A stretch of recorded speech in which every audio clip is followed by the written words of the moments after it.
Joined by former White House Press Secretary Ari Fleischer. Ari, welcome to the program. Big day today. Thank you, and I'm proud to be Hungarian. Whatever you say, I'm not going anywhere near that one.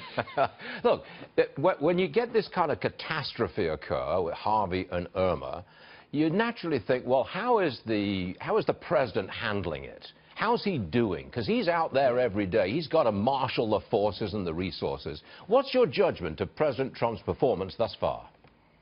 He's been doing it very well, I think, both in terms of the substance and the style. Let me tell you a quick story. I live in Westchester County, New York. Trump owns a lot of golf courses in this area, and somebody told me there were huge problems on one of the courses. Trump came to inspect. The guy who ran the course was scared to death he was going to get fired. Instead, Trump said to him, "What do you need? Tell me what you need to make this the best course in the nation." And Trump gave him everything he needed.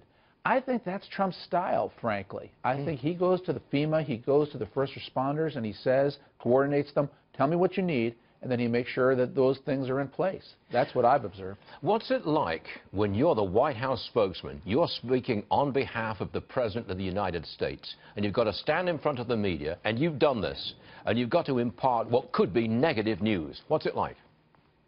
The most important thing is to be frank and direct. People, especially when they're vulnerable and scared, they want direct, honest answers.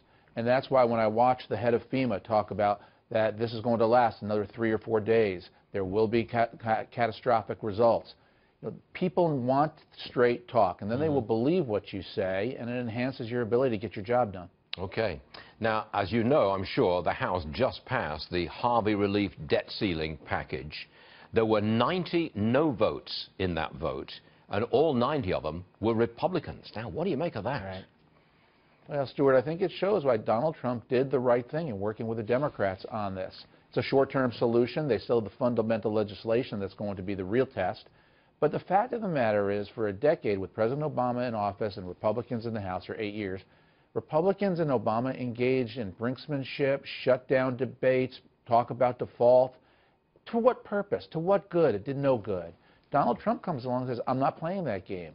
We're not going to go through that. And so instead we have a 3-month punt. I would have preferred an 18-month punt, but he got what he could get. And Republicans were going to vote against debt limit anyway. 90 did today. He had nowhere else to go other than the Democrats. I think it's an incentive for the Republican Party to get its act together on tax cuts. Yes. And the President has tweeted about that this morning. Get on with it. It is really your last chance. Otherwise, next year in the election, you are toast. Do you agree with me? Absolutely, and they need the incentives this fall to do this. This is their job. They've cleared the deck now of this debate. Now they can get on to this real serious work, which is tax reform. And if they can't do it in 3 months, what makes you think they could do it in 6 months or 9 months? I don't mind the way this fall is shaping up at all. Okay. All right, Ari Fleischer, big day. Thanks for joining us. We appreciate it, sir. Thank you very much indeed. Thank you, Stuart.